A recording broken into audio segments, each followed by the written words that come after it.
If we look at the human brain as a computer, we then have to ask, what is the software we use with that computer?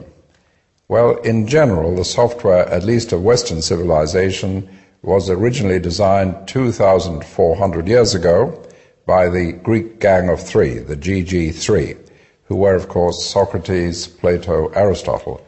We've done virtually nothing about thinking since then. Creative thinking is a skill. It's not just a matter of individual talent. It's not just a matter of sitting by the river and playing Baroque music and hoping you get inspired. That's very weak stuff. 2,000 years ago, China was way ahead of the West in science and technology. They had rockets and gunpowder and such things. What happened? What happened, the scholars in China started to believe that you could move from certainty to certainty, and as a result, they never developed the possibilities system, never developed hypothesis, speculation, imagination. Progress came to a dead end. One of the very important things about creativity is that the new idea, the creative idea, must have value. Far too many people who believe they are creative think that just being different for the sake of being different is creative. It is not, and that is what gets creativity a bad name. So if you look at a door and you say doors are normally rectangular, let's make a triangular door. Now, unless you can show value for that, that is not creativity. That is just being different for the sake of being different.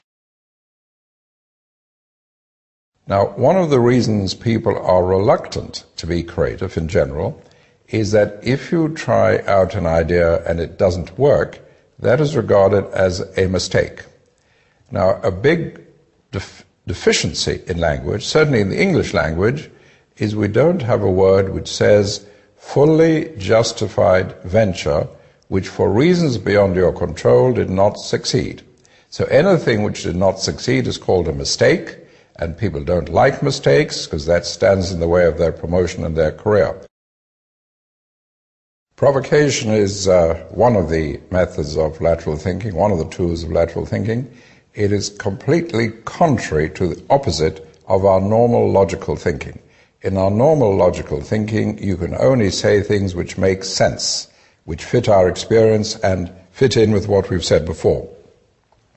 With a provocation, there may not be a reason for saying something until after you have said it. But because it puts us down in a different position in the patterning system, it allows us to open up new ideas. Thinking outside the box means thinking for unusual ideas, being creative. The notion is that we are all within a certain box which is formed by the constraints, by our expectations, by the concepts we use, by the perceptions we use, and we play around in that box. So thinking outside the box means escaping from, breaking out of the box to change concepts, change perceptions, change constraints, change rules, and develop new ideas. It means developing an idea which would not have been expected in our usual behavior, in our usual thinking. So it's just another term for creative thinking, unusual thinking, or lateral thinking. I prefer the term lateral thinking because that is very specifically defined in system terms, which means moving across from the main pattern to a side pattern, which once you're there, in hindsight, you can link up with your starting point. But thinking outside the box is a general term meaning unusual ideas, ideas which would not have arisen within the box of your usual thinking.